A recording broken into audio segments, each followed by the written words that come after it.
बोलो आचार्य गुरुवर श्री विद्यासागर जी महाराज की जय। मुनि पुंगव श्री सुधा सागर जी महाराज की जय। चलें सभी लोग बैठ जाएं।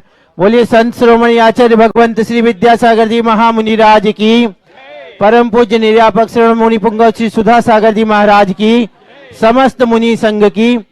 देखो, ये अपने एक छोटे से ग्राम का बहुत बड़ा सौभाग्य है कि जिन महाराज के लिए पूरी दुनिया, देश की राजधानी से लेकर के विदेश भी तरस रहा है, वो मुनिराज आपको अनायासी, बहुत बड़ा प्रयास नहीं होगा शायद परसौरिया का, यहाँ पर विराजित हैं।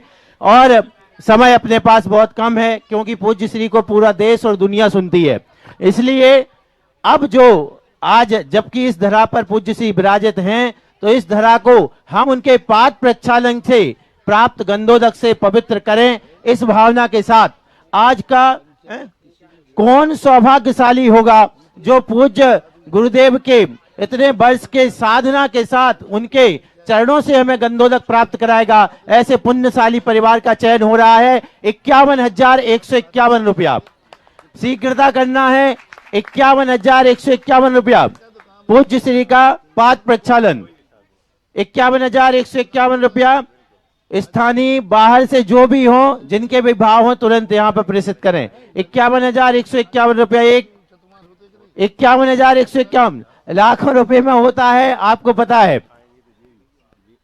चले आगे, और कोई? 51,151 एक, 51,151 और किसी के भाव? 51,151 एक, 51,151 दो और 51,151 रुपया 1 2 3। नाम बताएं। श्री अजय कुमार जी, अक्षय कुमार जी, जैन परसौरिया, अध्यक्ष महोदय परसौरिया, आपके पुण्य की बहुत बहुत अनुमोदना। पधारे पाद प्रक्षालन हेतु। और पूज्य गुरुदेव की जो अपन दिव्य देशना सुनते हैं, अपन सब जानते हैं कि जिनवाणी के आधार पर होती है। ऐसे ही माँ जिनवाणी, कौन सौभाग्यशाली परिवार होगा जो पूज्य गुरुदेव के कर कमलों में जिनवाणी भेंट करेंगे। 11,111 11,111 महिलाएं भी बोली ले सकती हैं। 11,111 परिवार के सहित आप आकर के पूज्य श्री को जिनवाणी भेंट करेंगे। 11,111 एक, 11,111 हाँ, 21,221 21,221 21,221 हाँ भैया, 25,525 25,525। ये वही जिनवाणी है जिस जिनवाणी को पढ़ करके पूज्य श्री ने हम सबको लाइन पे लगाया है, इसलिए सबसे कीमती है। 25,525 25,525 एक, 25,525 दो, 25,525 एक, 25,525 दो और 25,525 एक दो, छोड़ दे, 25,525 1 2 3। अध्यक्ष महोदय, दोनों सौभाग्य यहाँ के अध्यक्ष महोदय ने प्राप्त किए हैं। पाद प्रक्षालन भी और जिनवाणी भेंट गुरुदेव के कर कमलों में करेंगे। आप पहुंचे, ऊपर पहुंच चुके हैं मंच पर। अब यहाँ पर हाँ, आचार्य श्री की पूजन की पूरी तैयारी है, पूजन करेंगे। उसके पहले बाद में करा देंगे ना, संक्षेप में। हाँ, संक्षेप में पूजन करेंगे, है ना। स्थापना के छंद बोल लेंगे और बाद का छंद बोल लेंगे, बीच में सीधे अर्घ चढ़ाना है, ठीक है। हाँ, और किसी को अगर शास्त्र भेंट करना हो तो 2100 रुपए में यहाँ पर आपको अवसर प्रदान किया गया समाज द्वारा। आए और सीधे भेंट कर दें। चले अपन आचार्य श्री की स्थापना करें। डॉक्टर संजय जैन 2100 रुपया, और भी जिनके हो नाम बाद में बोल लेंगे। श्री बीरन जी परसौरिया। ओम ह्रीम परम पूज्य गुरुदेव आचार्य विद्यासागर महाराज से अत्रो तिष्ठो तिष्ठो ठा ठा सन्निधिकरणम। ओम ह्रूम संत शिरोमणि आचार्य श्री विद्यासागर मुनीन्द्राय जन्म जरा मृत्यु विनाशनाय जलम निर्वपामीति। क्यों आचार्य की पूजा मैं नहीं कर सकता क्या? महाराज जी आप जल्दी जल्दी कर रहे थे। ओम ह्रूम संत शिरोमणि आचार्य श्री विद्यासागर मुनीन्द्राय संसार ताप विनाशनाय चंद्रम निर्वपामीति। ओम ह्रूम संत शिरोमणि आचार्य श्री विद्यासागर मुनीन्द्राय अक्षय पद प्राप्ते अक्षतान निर्वपामीति। ओम ह्रूम संत शिरोमणि आचार्य श्री विद्यासागर मुनीन्द्राय कामबाण विध्वंसनाय पुष्पाणि निर्वपामीति। ओम रोम संत श्रोमणी आचार्य श्री विद्यासागर मुनीन्द्राय क्षुधा रोग विनाशनाय नैवेद्यम निर्वपामीति। ओम ब्रह्म संत श्रोमणी आचार्य श्री विद्यासागर मुनीन्द्राय महामोहंधकार विनाशनाय दीपम निर्वपामीति। ओम ब्रह्म संत श्रोमणी आचार्य श्री विद्यासागर मुनीन्द्राय अष्टकर्म दहनाय धूपम निर्वपामीति। ओम ब्रह्म संत श्रोमणी आचार्य श्री विद्यासागर मुनीन्द्राय महामोक्ष फल प्राप्ति फलम निर्वपामीति। ओम ब्रह्म संत श्रोमणी आचार्य श्री विद्यासागर मुनीन्द्राय अनर्क पद प्राप्ति अर्घ्यम निर्वपामीति। भावों की निर्मल सरिता में अवगाहन करने आया हूँ, मेरा सारा दुख दर्द हरो यह अर्घ भेंटने आया हूँ।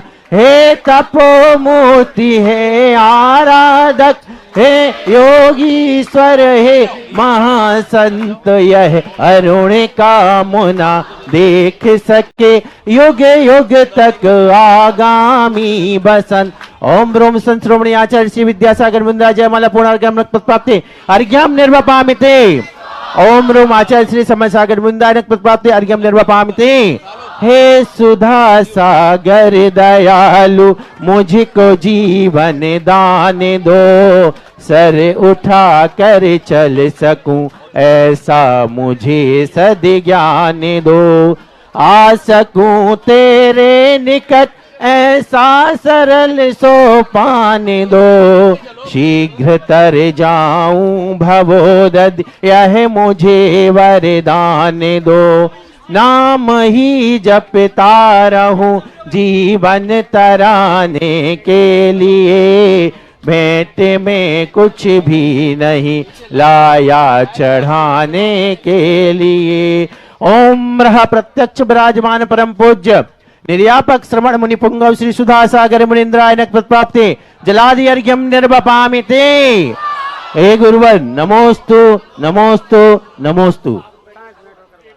और शास्त्र भेंट करने के लिए श्री सुनीता जी सुरेंद्र कुमार जी जैन बेगमगंज पधारे और शीघ्रता से शास्त्र में। और हमारे अखिल भारतवासी दिगंबर विद्वत परिषद के 2 सदस्य वो भी यहाँ सामने नहीं आए, कैमरे के सामने नहीं आए कृपया। हाँ प्रथम साथ नहीं हुआ, अध्यक्ष महोदय परिवार आ जाएं और पूज्य श्री के कर कमलों में साथ नहीं गए क्या आप ऊपर दिया है ना रखे। हाँ ठीक है चले। हाँ बीरेन जी पहुंचे आप फटाफट। आप और कोई काम में एक नाम और आया है श्री मुकेश जी जैन बांद्री। बस अब ठीक है देखें। और श्री हमारे बीच में देखो जिनको 2-2 चातुर्मास कराने का सौभाग्य प्राप्त हुआ है, पटवारी परिवार से श्री विकास जी बिजोलिया यहाँ पे विराजमान है, वो अपने साथियों के साथ आए पधारें और उनका स्वागत भी करें। ये तपोधर तीर्थ क्षेत्र को पूरी तरीके से संभाल रहे हैं। आए श्री विकास जी बिजोलिया पटवारी परिवार और साथ में जो भी आए हैं वो पूज्य श्री के चरणों में श्रीफल समर्पित करके आशीर्वाद प्राप्त करें। सागर से आज नेहा नगर समाज से यहाँ पे ऋषभ जी बांद्री वगैरह सभी लोग पधारे हुए हैं।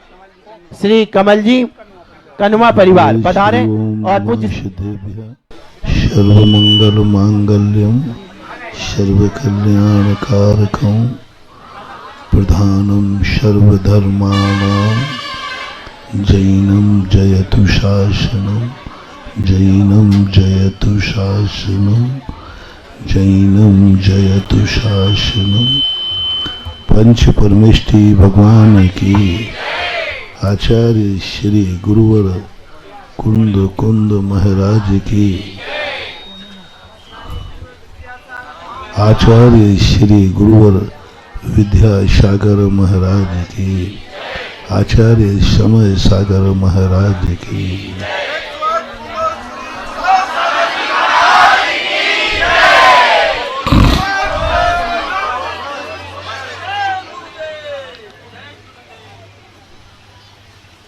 दैनिक प्रश्नों की श्रृंखला में अपन इस बात को समझ रहे हैं कि व्यक्ति को सबसे पहले अपनी शक्तियों की पहचान होना चाहिए। गुरु इसलिए नहीं बनाए जाते हैं कि वो हमारे लिए कुछ प्रदान करें। गुरु इसलिए बनाए जाते हैं कि वो हमारी शक्तियों का जागरण करेंगे। जैन दर्शन के भक्तिवाद में और दुनिया के दर्शनों के भक्तिवाद में यही अंतर है। दुनिया के दार्शनिक कहते हैं हमें भगवान से चाहिए है क्योंकि हम भगवान के ही अंश हैं। जब किसी वस्तु का अंश बन जाते हैं तो अंशी की कृपा से जीना पड़ता है। जैसे अपने शरीर के अंग पांग हैं तो पूरा अंशी के अधीन है। मुख से खाते हैं सारे शरीर को ताकत मिलती है।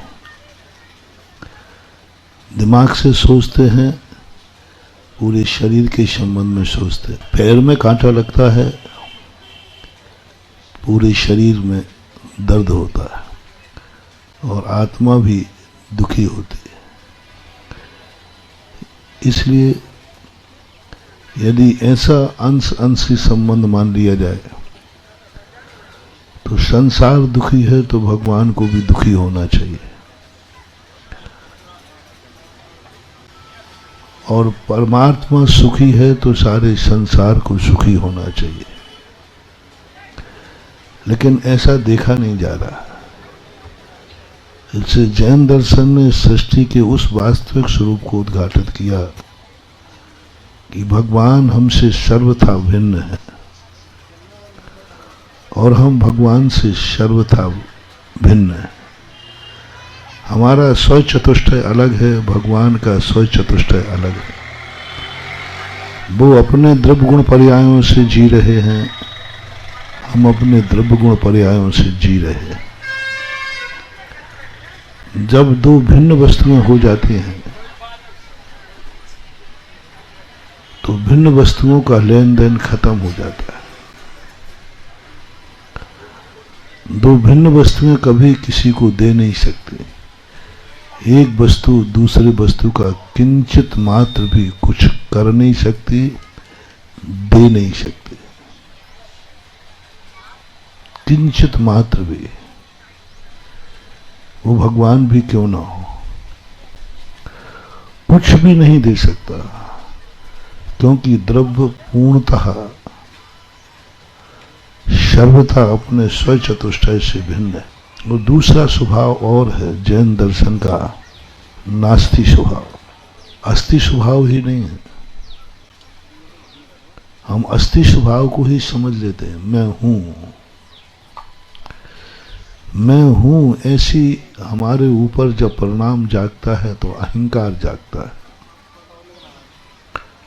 मैं हूं तो जब हमें अपनी सत्ता का ज्ञान होता है तो हमें अहंकार जागता है। जब भी अब कभी देखना मैं हूं, अमीर हूं, मैं साधु हूं, मैं मुनि हूं, आप श्रावक हैं, आप पिता हैं, आप बेटा हैं, आप भाई बंधु पति पत्नी हैं। जब जब आपको अपने उस पद की अहमियत का ज्ञान होगा आपको एक मुठन अहंकार आएगा। आपको ये भाव आया मैं पिता हूं, आपके मन में एक अहंकार जागेगा और वो अहंकार इतना भी हो सकता है कि सामने वाले को मिटा देगा। सामने वाले को इतना क्रोध आ सकता है कि मिटा सकता है। एक उदाहरण आता है वैष्णव दर्शन में कि एक पिता को अहंकार जागा था, मैं हूं, मैं सार्वभौम हूं। परिणाम ये हुआ कि वह अपने बेटे को भी मारने को तैयार हुआ, जिसे प्रहलाद बोलते हैं। हिरण्याकश्यप को एक अहंकार आया, मैं हूं, बस मैं हूं तो मैं कुछ भी कर सकता हूं। और अपने बेटे को भी होली में जलाने के लिए आदेश दे दिया। वो जला नहीं, वो बात अलग है। चक्रवर्ती को अहंकार आया, मैं चक्रवर्ती हूं, अपने भाई पर चक्र चला दिया। तुम्हें अपने पिता पने का अहंकार आता है तो कई बार बेटे को भी थप्पड़ मार देते। इसलिए नहीं कि उसने कुछ गलत किया है, इसलिए कि तुम्हारी बात नहीं मानी। कोई गलत नहीं किया, गलत करने पर थप्पड़ मारना और तुम्हारे अनुकूल नहीं चलने पर थप्पड़ मारने में बहुत अंतर है। बेटा पूछता है कि पापा मैंने गलत क्या किया? बोले कुछ भी गलत नहीं किया, गलती यही है कि तू हमारे सामने। ऐसा होता है कि नहीं? आपको भी मालूम है कि बेटे ने कोई गलत नहीं किया, सही किया, लेकिन आपको गुस्सा आ जाता है। मान लीजिए वो कोई धर्म ज्ञान क्षेत्र में गया और तुम्हारे बिना पूछे बोली ले ली, तो आप घर आकर के आपका मुंह उतरा हुआ क्यों है? जुआ खेल के नहीं आया है, कोई शराब पी के नहीं आया, भाव आ गया, उसने एक बोली ले ली और आपसे पूछी नहीं। मैं पूछता हूं आपसे, सुनते ही कि आपके बेटे ने बोली ली है, और थोड़ी सी बड़ी बोली थी, छोटी में तो नहीं करूंगा मैं, तुरंत आपको कैसा लगा? सुनते ही बताना सबको, सभी पिता हैं कोई ना कोई बेटे। सुनते ही पहली बार कैसा लगा? आपके मन में खेद होगा, आजकल के छोकरे कुछ समझते ही नहीं हैं, हम तो घर में मर गए। बोलते क्या क्या आप कहोगे? हमारी घर में तो कोई इज्जत ही नहीं है। कोई आजकल तो हमसे पूछता ही, अपन कुछ बोले तो सुनता ही नहीं, बोलते कुत्ता भौंक रहा। अब अपने आप को तुम किसको गालियां दे रहे हो सबे? अब बच्चे ने बेचारे ने ये नहीं कहा, कुछ भी नहीं कहा, नहीं आजकल मेरी कोई सुनता ही नहीं, ये समझता है कुत्ता भौंक रहा है। अरे भाई किसने कुत्ता कहा तुम्हें? तुम खुद ही कह रहे हो आजकल तो मेरी कोई इज्जत ही नहीं। अब तुम अपनी खुद की इज्जत कर, ये होता है कि नहीं? यही हमारी जिंदगी का सबसे बड़ा वीक पॉइंट है, सबसे बड़ी जिंदगी की कमजोरी है। बस यहीं से पतन चालू हो जाता है, डाउनफॉल। बस यहीं से तुम्हारी अहंकार की चरम सीमा हो गई और तुम डाउन होना चालू हो गए। और अब तुम कहां तक गिरोगे कह नहीं सकते। तुम्हारी समर्थता इतनी हीन हो जाएगी कि तुम बेटे को पहचानना भी भूल जाओगे। तुम्हारी ये नकारात्मक ऊर्जा इतनी खतरनाक हो जाएगी कि तुम्हें बेटे और बाप को इतना दूर कर देगी, इतना दूर कर देगी कि तुम कभी निकट आने की सोचोगे भी नहीं। एक नकारात्मक सोच एक बार घर कर जाता है और यदि तुम्हारा बेटे ने, और पॉजिटिव बता देता हूं, अनायास तुमने सुना कि बोली ले ली उसने और एकदम ओहो मैं धन्य हो गया, दुनिया के बेटे तो बाप से बिना पूछे जुआ खेलते हैं, मेरे बेटे ने तो मेरे बिना पूछे बोली ली। मैं इतना भाग्यवान हूं, ऐसे बेटे का मैं पिता हूं। ओहो मैंने कितने जन्म में पुण्य किए कि मैं ऐसे बेटे का पिता हूं। एक स्पंदन, और बेटा डरते हुए घर आ रहा है कि पापा से तो पूछा नहीं और मैंने बोली। उसको डर लग रहा है, उसको डर लग रहा है कि पापा डांटेंगे। और पहुंचते ही पिता तो उसका स्वागत करने के लिए बैठा था। ओह बेटा, आज तूने मेरा गर्व से मस्तक ऊंचा कर दिया कि इस घर में पिता रहते हैं, हिटलर नहीं है। इस घर में पिता रहते हैं, हिटलर कौन कहलाता है? चाहे अच्छा हो चाहे बुरा हो, उसके बिना पूछे आप नहीं कर सकते। भाई मैंने गलत नहीं किया, गलत हो सही हो, सवाल है मैं तेरा बोलते जाऊँ क्या बोलता कर। सवाल अच्छे बुरे का है ही नहीं, सवाल है कि मैं तेरा बाप हो। बस महानुभाव, यही हिटलर शुरू होता है, यहीं से हिरण्यकश्यप शुरू होता है, यहीं से रावण का संस्कार शुरू होता है। मैं राजा हूं, बस सवाल कुछ नहीं। राजा के लिए क्या नीति क्या अनीति, राजा के लिए क्या नीति अनीति, उसको अनुभव में क्या आ गया, मैं राजा हूं, बस ये दुर्गंध है, मैं राजा हूं बस। और ये हूं की अनुभूति जो हो जाती है, इसलिए जैनाचार्यों ने बहुत अच्छा रखा कि तुम्हारा अस्थि ही स्वभाव नहीं है, नास्ति भी है। तुम अपनी अपेक्षा से हो,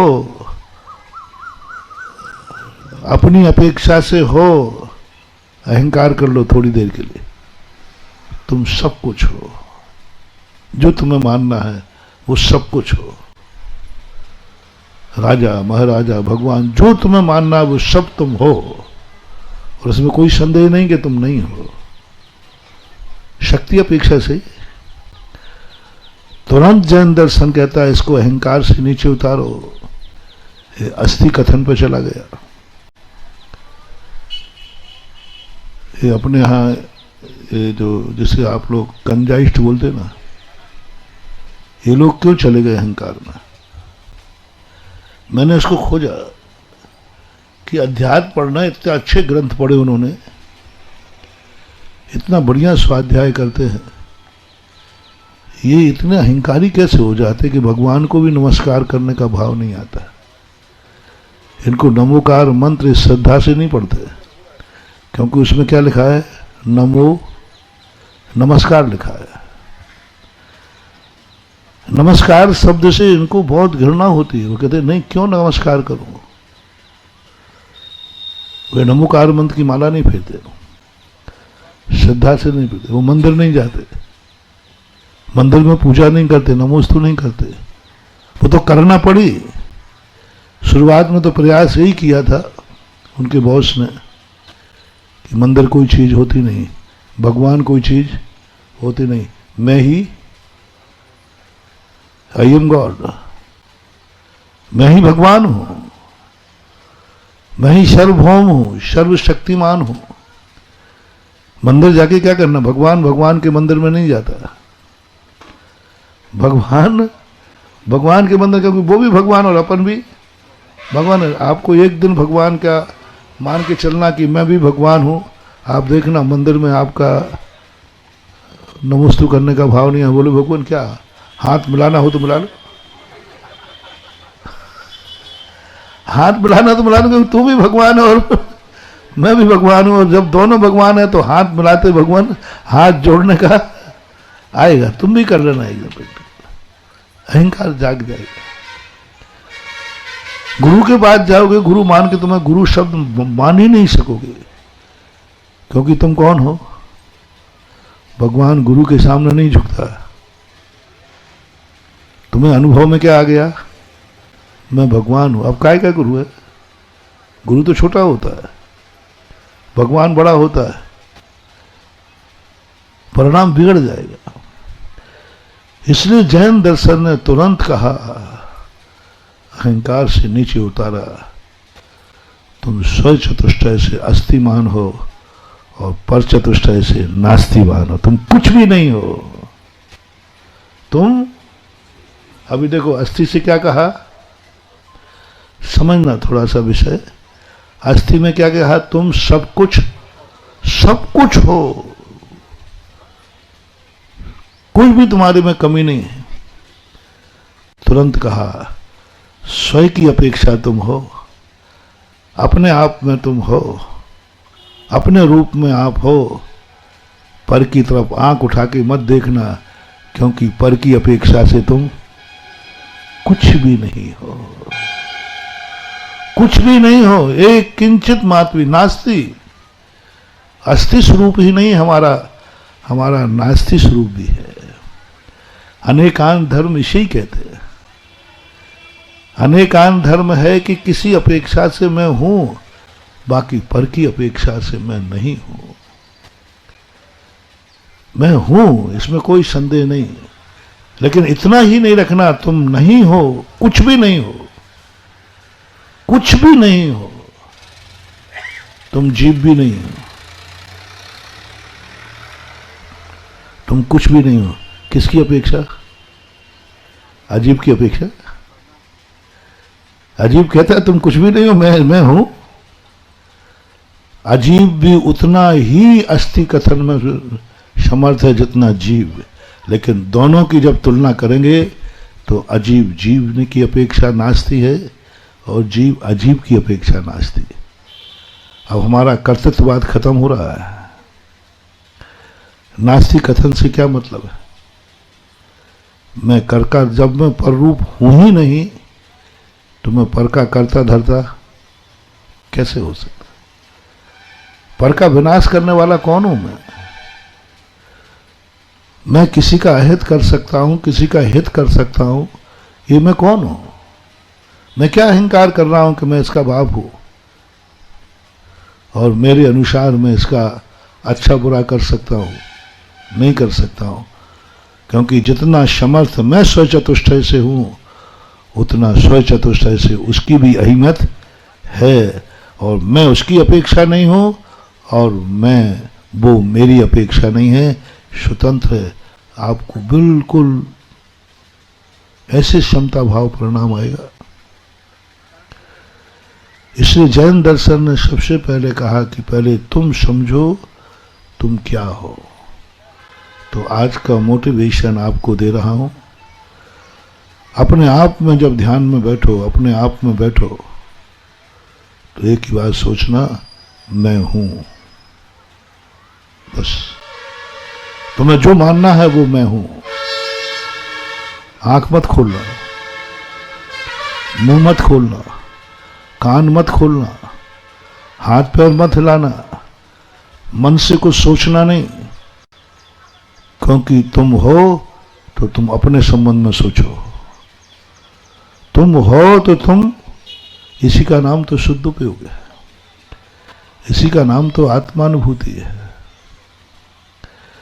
इसी का नाम तो निश्चय धर्म है, इसी का नाम तो समय सार है, इसी का नाम तो परम चेतन भगवान स्वरूप है। भगवान कौन? जो पर के संबंध में सोचता नहीं, पर के संबंध में बोलता नहीं, पर के संबंध में कुछ जानता नहीं, कुछ भी नहीं जानता। पूज्यवर कुंद कुंद भगवान ने नियम सार के अंदर भगवान को कुछ भी ज्ञान नहीं होता। दुनिया के संबंध में अपन से कम ज्ञानी है वो, अपन बहुत ज्यादा जानते हैं, बहुत जानते। कुछ भी नहीं जानते, उनको कुछ भी खबर ही नहीं है, कुछ भी नहीं जानते, कुछ भी नहीं जानते। अपन तो बहुत कुछ जानते हैं। अपन तो देखो, बोलो तुम मुझे जानते हो, बोलो ना आप लोग, हम तुम्हें भी जानते हैं।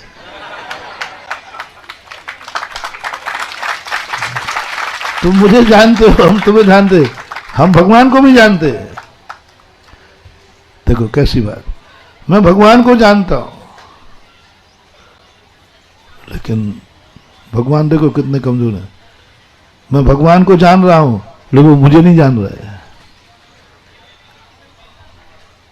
अपन तो अपन दोनों एक दूसरे को जान रहे हैं, भगवान तो कुछ भी नहीं जान रहा है दुनिया के संबंध। वे आत्मा के अलावा किसी को जानते ही नहीं है। पूज्यवर कुंद कुंद भगवान, क्या गजब की चीज। अपने आत्मा के अलावा कुछ भी ज्ञान उनको नहीं, क्योंकि वो अस्थि में उतर गए। और बस उन्होंने नास्ति, जब नास्ति है ही नहीं मेरा, मैं पररूप है ही नहीं, तो उन्होंने केवल ज्ञान के पहले एक अंतर मुहूर्त उनको ऐसा भेद विज्ञान जागा, मैं जब पररूप हूं नहीं तो पर की मैं क्यों सोचूं, पर को मैं क्यों देखूं, पर से मैं क्यों बोलूं, जब मेरा है ही नहीं तो उससे संबंध क्यों रखूं, जब मेरा है ही नहीं तो मैं उसको जानूं भी क्यों। व्यवहार में जानना है, 6 द्रव्य 7 तत्वों को जानना, ये व्यवहार है। और वो इसलिए जान करके उनको आया, जब मैं इन रूप हूं ही नहीं तो फिर जानने की वो आत्मा में स्थिर हो गया। उन्होंने कहा नहीं, मैं हूं, मैं अपने संबंध में जोड़ूंगा। और जैसे एक अंतर मुहूर्त को आत्मा नास्ति स्वरूप को समझकर पर से विमुख होकर अस्थि स्वरूप में स्थित हो जाती है, उसी समय केवल ज्ञान हो जाता है, आनंद की अनुभूति। पंडित साहब दौलत राम जी ने आत्मा के आनंद की वो दशा कही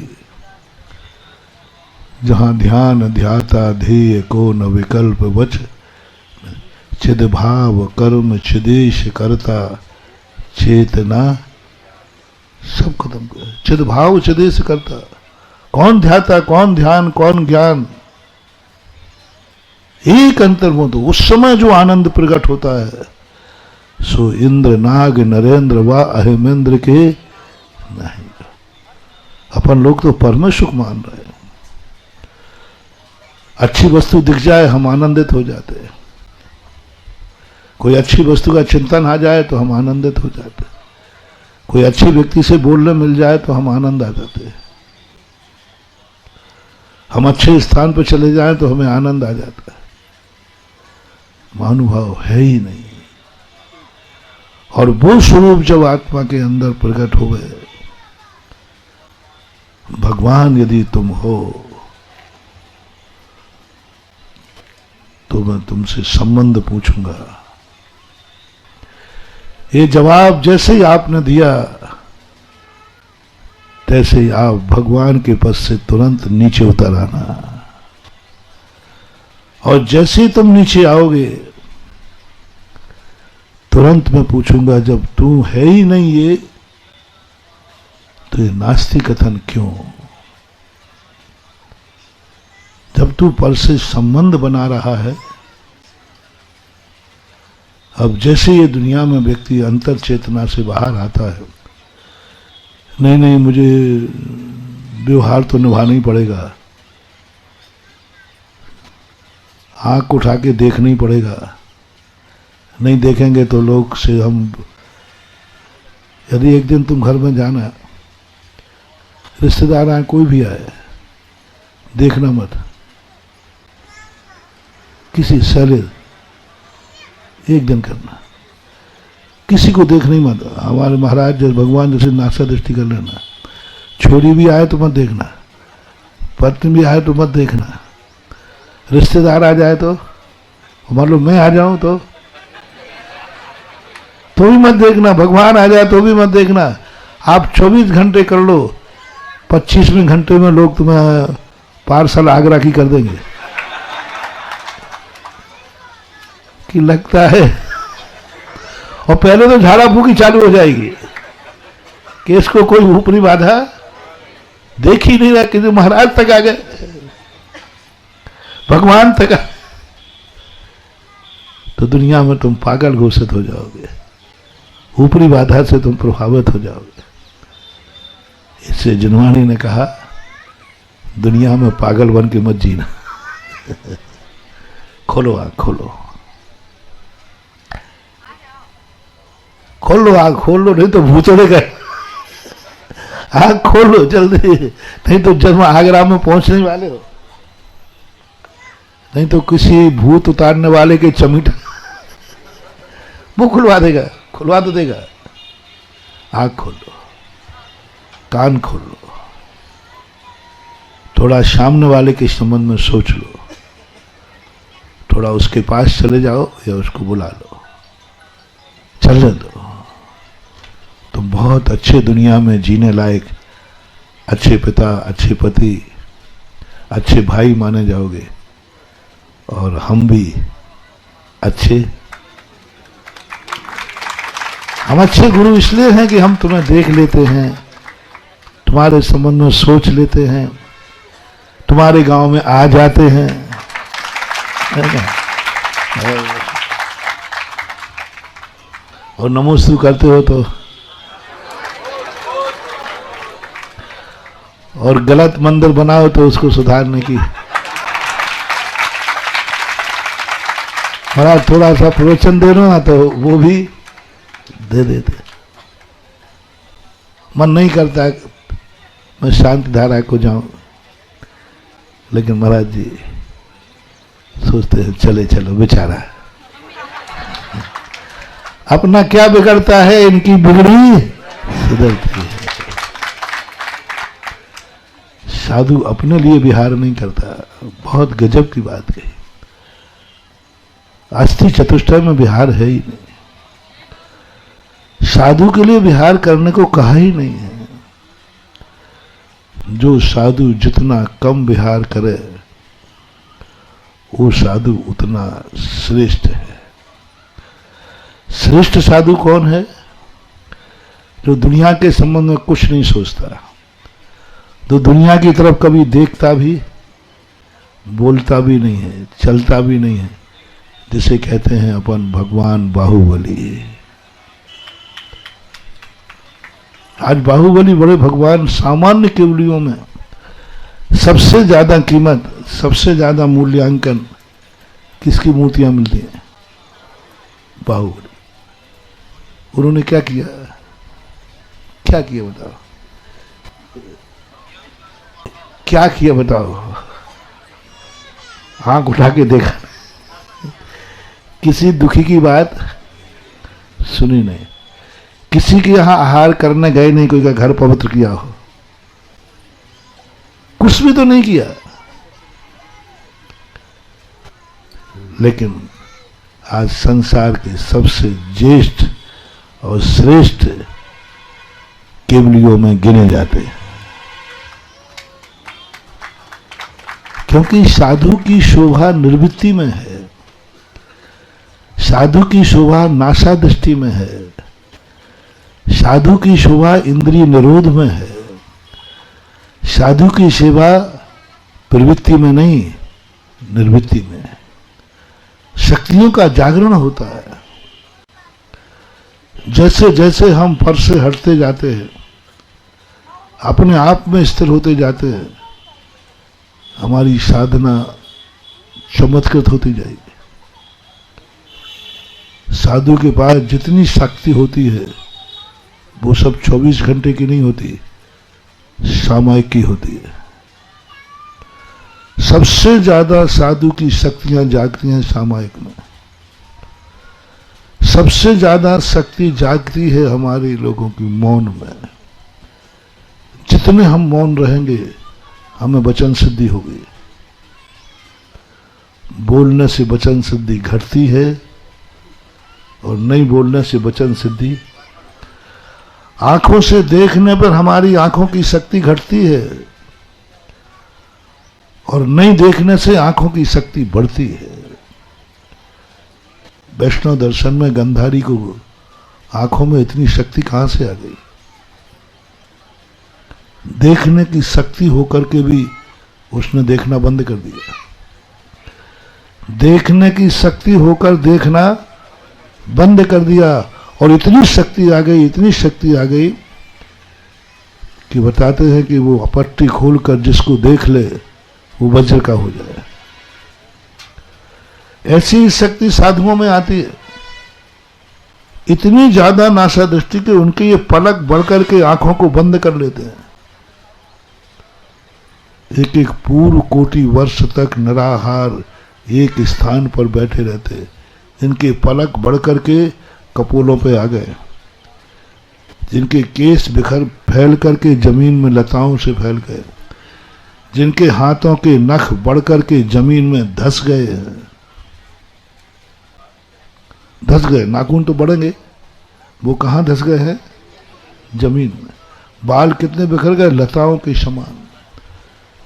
उन व्यक्तियों के, उनके जीवन में एक बार यदि वो पलक उठा दे, सामने जो पड़ जाएगा वो वज्रमय हो जाएगा। एक बार वो मुंह खोल दें एक वचन में, वही होगा जो उन्होंने कह दिया। एक कदम वो बढ़ा दे में, वो कदम तीर्थ बन जाएगा, वो स्थान बन जाएगा। लेकिन वो शक्ति आई किससे? निर्वृत्ति से आई, प्रवृत्ति से। प्रवृत्ति में तो घटती है। जितनी जितनी हम प्रवृत्ति करते हैं, हमारी शक्ति का ह्रास होता है। तुम्हें आशीर्वाद देना हमें मालूम है कितना घाटा है। आशीर्वाद देते हुए हमने जितना ध्यान में शक्ति कमाई है, उस शक्ति में से ह्रास हो रहा है। आशीर्वाद देने में कमाई कम है और गमाई, लेकिन देता हूं, चिंता नहीं करनी।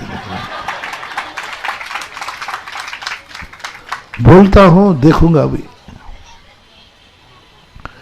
जब यदि ऐसी स्थिति आ जाए कि मैं बिना सोचे दूसरे के नहीं रह सकता, बिना देखे मैं नहीं रह सकता, बिना सुने मैं नहीं रह सकता, मुझे राग जाग रहा है इन दुखियों को देख करके,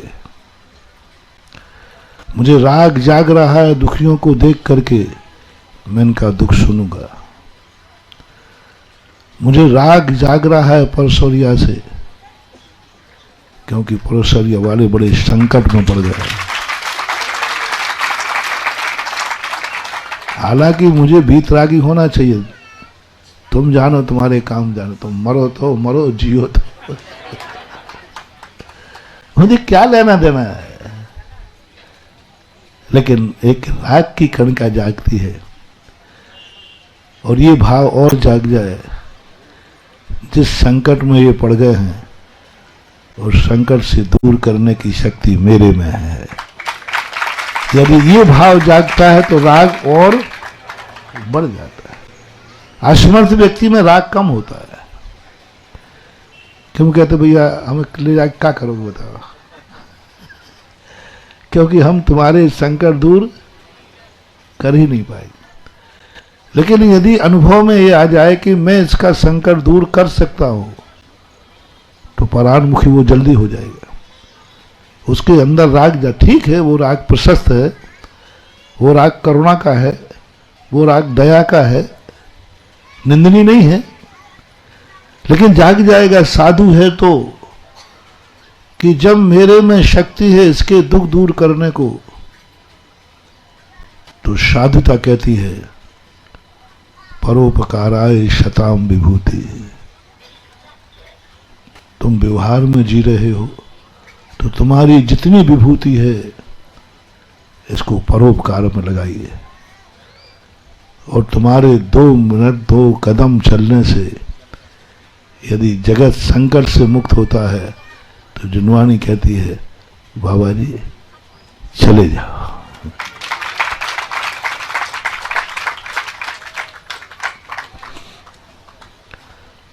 शुरू में हम लोगों को वैयावृत्ति नहीं कराते थे, आदत भी नहीं थी। पूरी बात नहीं बता रहा हूं। तो आचार्य से हम लोगों ने कह दिया, तो आचार्य से कहते हैं मुझे भी जरूरत नहीं है। तो हम लोग घबरा रहे, कहीं आचार्य से हम लोगों ने तो इसलिए गए थे कि आप लोगों से वैयावृत्ति नहीं कराओ, कारण कई थे।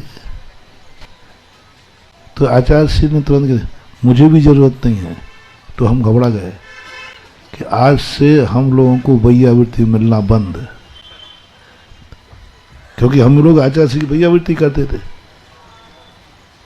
तो हम तो ये कहने गए थे कि इनसे हमें वैयावृत्ति की जरूरत नहीं। आचार्य ने कहा मुझे भी जरूरत नहीं। हम लोग घबरा गए कि जो मिल रहा था अपन ने आफत कर ली। कम से कम सुबह शाम आचार्य की वैयावृत्ति तो करते थे। और आचार्य ने क्या कह दिया, मुझे भी तो नहीं नहीं ऐसी ऐसी बात नहीं, ऐसी बात नहीं, नहीं बात तो ऐसी है, जब तुम्हें जरूरत नहीं है तो मुझे भी जरूरत नहीं।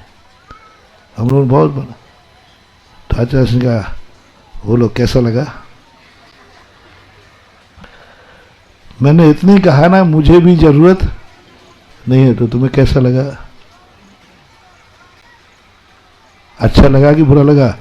अच्छा हुआ महाराज ने भैयावृत्ति का त्याग कर दिया, तो अब सुबह शाम वो कहते थे मजा आ गया, अब छुट्टी हो गई। बोलो बड़े लोग भैयावृत्ति बंद कर दें तो तुम्हें खुशी होगी कि दुख? साधु आहार को उठे तब खुशी है कि नहीं उठे तो खुशी है? आप जिसमें खुश होते तो मैं कर लूंगा, तो मेरी चिंता मत करना। नहीं महाराज फिर आप भूखे रह जाओगे, फिर आपको रात में नींद नहीं, गर्मी चढ़ जाएगी। नहीं नहीं नहीं, पक्का वायदा है, तुम खुश हो, झूठ मत बोलना। यदि मेरे आहार नहीं लेने में खुश हो तो मेरा एक भाव है कि मैं अपने भक्तों को अपनी चर्या से खुश करना चाहता हूं, हमारा श्रावक खुश रहे।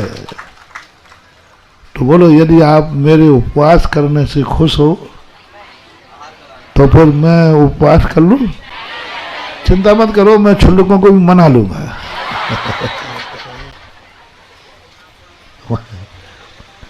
उपवास की सुनते कैसा लगा? अच्छा नहीं लगा ना? ऐसे ही साधु कहे कि मैं किसी से पैर पैयावृत्ति नहीं कराऊंगा, तो आचार्य ने कहा बोलो चेहरा क्यों उतर गया? चेहरा क्यों उतर गया? तो हम लोगों ने तुरंत पांसा पलटा, नहीं नहीं जरूरत है महाराज, करा लूंगा। तो बोले अब जरूरत कैसे हो गई? 1 मिनट पहले तो कह रहे थे हमें जरूरत, और जो मैंने कहा कि मुझे भी जरूरत नहीं है, तो अब आप कैसे पलट रहे हो? साधुओं को इतने जल्दी अपनी बात पलटना चाहिए क्या? तुरंत हमने पलट दिया और उठने लगे, चलने लगे। अरे नहीं नहीं मतलब ठीक है महाराज, जरूरत है जरूर साज भैया तो कराना ही चाहिए, भैयावृत्ति तो कराना ही चाहिए, भैयावृत्ति बहुत अच्छी चीज है। नमस्ते महाराज। तो आचार्य कहते अब ऐसे नहीं जा पाओगे, यहाँ बैठो यार, बैठो। जब तुम्हारी भैयावृत्ति छूटने लगी तो कराना चाहिए।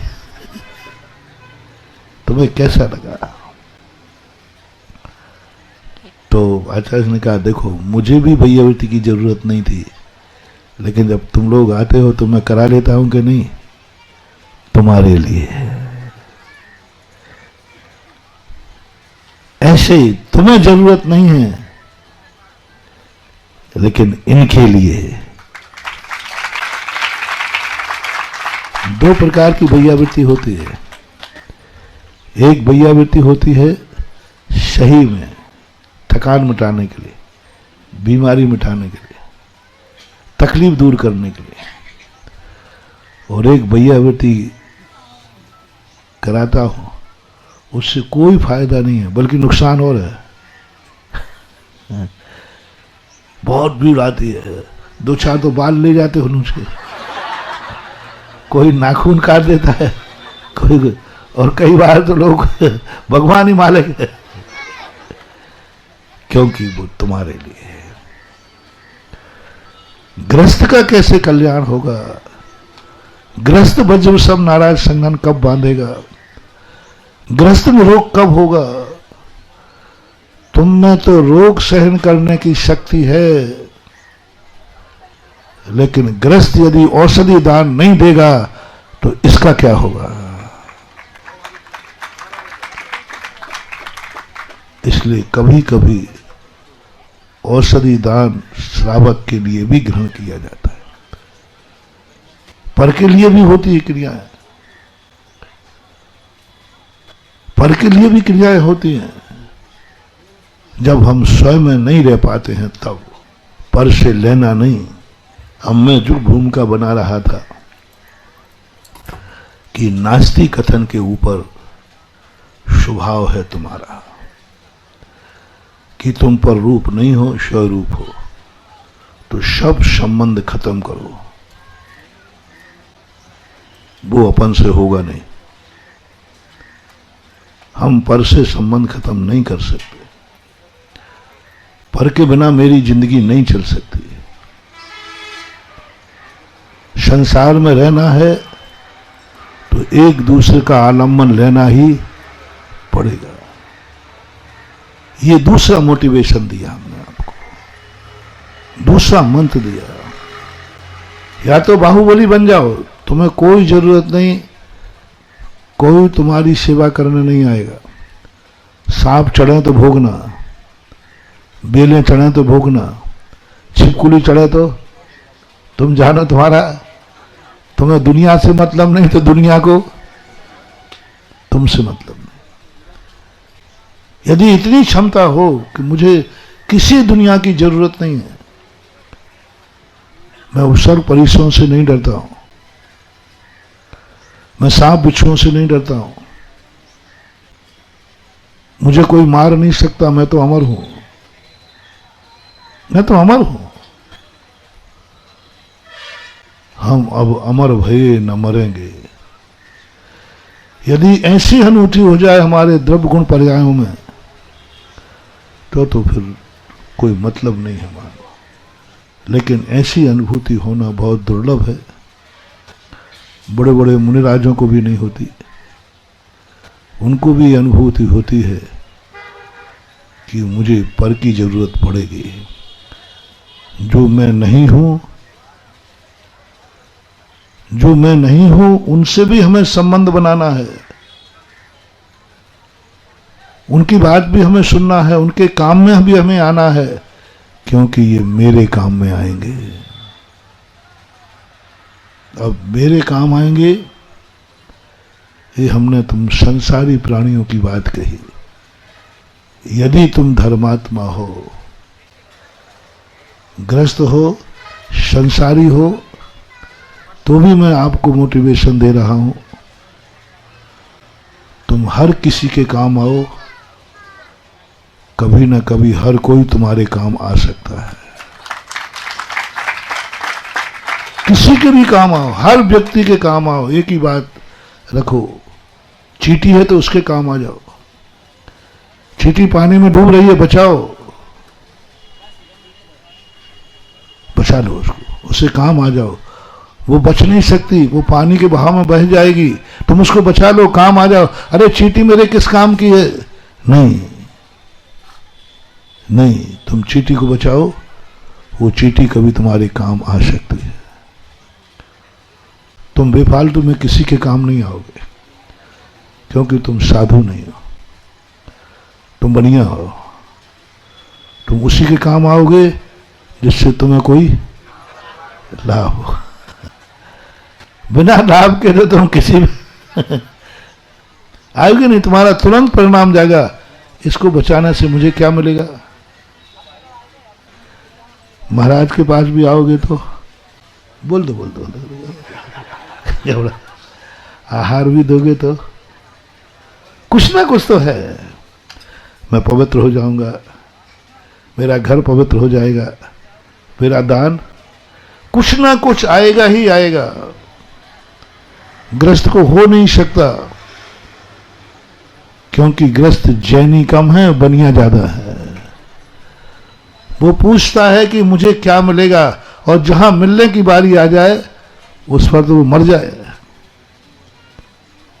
मर जाए, और मारना पड़े तो मार भी डालेगा, क्योंकि उससे हमें कुछ चोर डाकू होते ना। धन मिलने की संभावना हो तो वो प्राण भी ले लेते कि नहीं। वो ये नहीं सोचते कि गले से चैन खींचूंगा तो ये मर सकता है। वो कहता मरे तो मर जाए, उसको तो ये स्वभाव है संसार का। तो आपके अंदर ये स्वभाव भी हो तो मैं तुम्हें एक मोटिवेशन दे रहा हूं। तुम एक नियम बांध लो, मैं हर किसी के काम आऊंगा, क्योंकि मेरे गुरु ने कहा है जिंदगी में कभी ना कभी हर कोई तुम्हारे काम आएगा। किसी को छोटा मत समझो। वो दूसरी कक्षा में आती ना, चूहे और शेर की कहानी।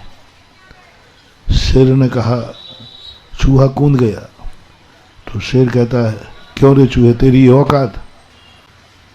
मैं जंगल का बहुत शक्तिमान राजा हूं। चूहा घबरा गया बेचारा, वो समझ नहीं पाया।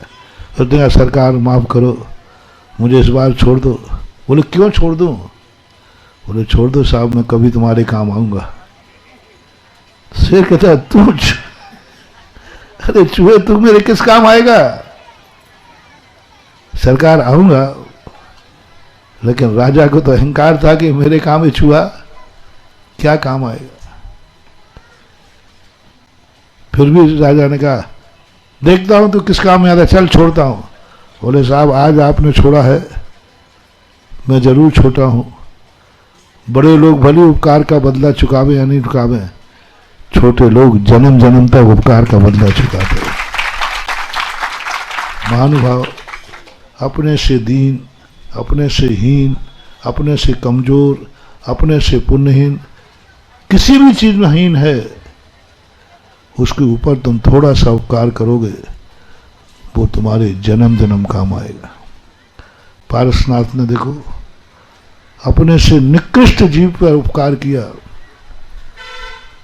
उस नाग नागिन को जिसको देखकर दुनिया मारने का और उसको बचाने का भाव किया, अगले भाव में जाकर के भी, और नाग नागिन के जीव ने पारसनाथ के संकट को।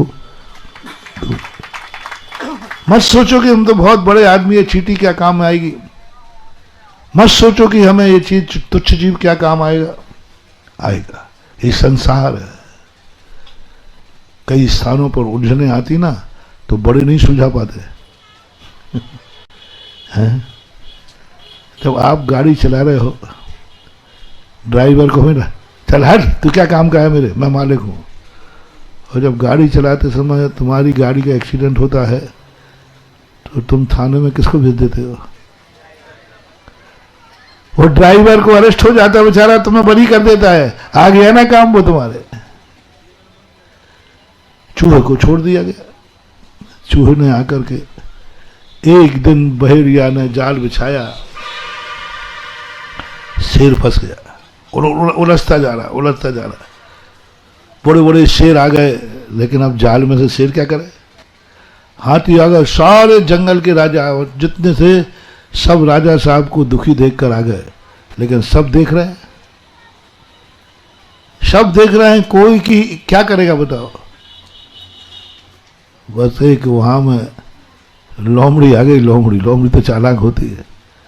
उन्होंने कहा, राजा साहब इस समय तो एक ही व्यक्ति है तुम्हें बचा सकता है। बोलो, उसका नाम क्या है? चूहा। तो चूहा तो बेचारा दूर खड़े थे, देखो मजा आएगा। अब चूहा, नहीं साहब, राजा साहब मैं किस काम आ सकता हूं? ये बड़े बड़े हाथी घोड़े खड़े हैं, ये काम आएंगे, मैं तो चूहा हूं। सब समझ गए कि इसको तेल लगाना पड़ेगा। नहीं साहब, मैं क्या काम आता, मैं तो चलता हूं। सबने कहा, अरे चूहा राम। अब चूहा जो कुछ नहीं काम करता, उसको क्या बना दिया आपने? राम, भगवान बना दिया। राम है ना भगवान। हे चूहा राम।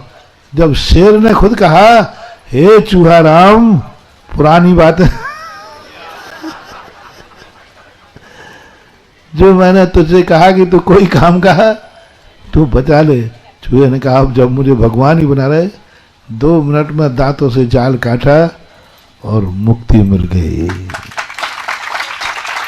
अर्थ क्या हुआ? स्वयं और पर चतुष्टय को ध्यान में रखते हुए पहले तो मैंने तुम्हें भिन्न करके सिखाया, बताया, फिर अंत में बताया यदि संबंध बनाना ही है तो यह सोच के बनाओ कि मैं किसी न किसी रूप में हर व्यक्ति के काम आएगा। और जैनी का लोभ क्या होता है? आपका समय आ हुआ। महावीर भगवान की